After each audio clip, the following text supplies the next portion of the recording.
I never thought a simple bus ride could change my life forever. It was a chilly autumn evening, the kind where the sun sets too early, leaving a lingering darkness that creeps in like a thief. I had just finished a long day at work, and all I wanted was to get home. The bus stop was nearly empty, save for a few weary souls huddled against the cold. As the bus approached, its headlights cutting through the gloom, I felt a strange sense of unease wash over me. I shrugged it off, attributing it to fatigue. I climbed aboard, greeted by the familiar scent of worn upholstery and the faint whir of the engine. I took a seat near the back, hoping to zone out and let the rhythmic motion lull me into a state of relaxation. The bus rattled along the dimly lit streets, and I watched the world blur by outside the window. The driver, a middle-aged man with a grizzled beard, seemed unusually quiet. I glanced around. The other passengers were lost in their own thoughts, their faces illuminated by the flickering overhead lights. As we turned onto a narrow road, the atmosphere shifted. The streetlights flickered, casting eerie shadows that danced along the pavement. I felt a chill creep up my spine. I glanced at my watch.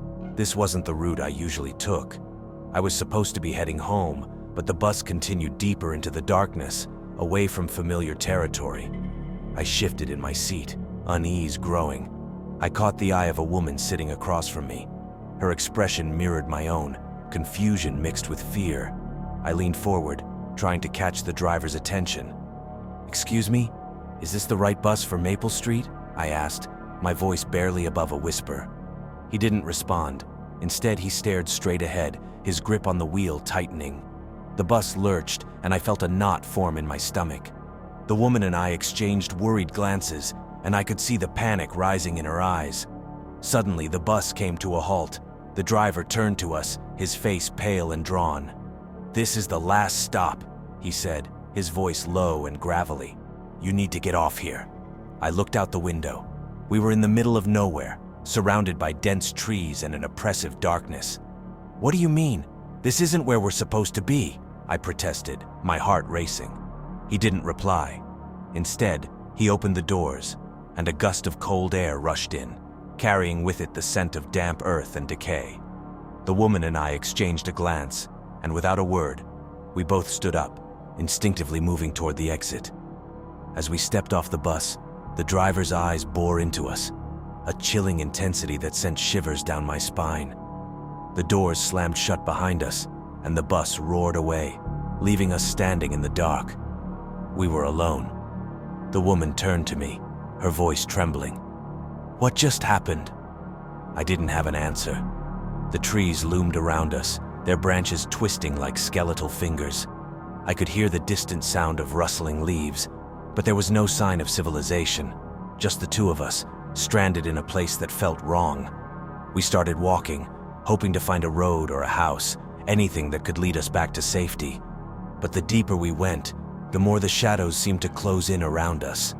I could feel eyes watching us from the darkness, a sense of dread settling in my chest. Then I heard it, a low, guttural growl that echoed through the trees. My heart raced as I turned to the woman, but she was already running, her footsteps pounding against the ground. I followed, adrenaline surging through my veins, but the growl grew louder, closer. We stumbled through the underbrush, branches clawing at our clothes. I could hear the creature behind us, its breath hot and heavy. Just when I thought I couldn't run any longer, we burst into a clearing, moonlight spilling down like a spotlight. In the center stood an old, dilapidated bus, identical to the one we had just exited. The doors creaked open, and I felt a pull, an inexplicable urge to step inside. But the woman grabbed my arm, her eyes wide with terror. "No, we can't go back!" Before I could respond, the growl erupted into a roar, and I felt a rush of wind as something massive charged toward us.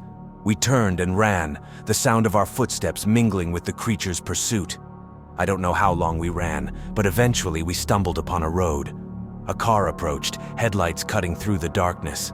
We waved frantically and the driver stopped, eyes wide with confusion. As we climbed into the safety of the car, I glanced back at the trees, half expecting to see the bus or the creature lurking in the shadows.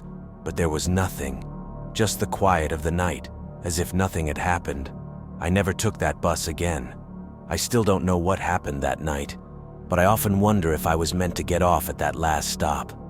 Sometimes, I hear the growl in my dreams, a reminder that some journeys lead to places we're not meant to go.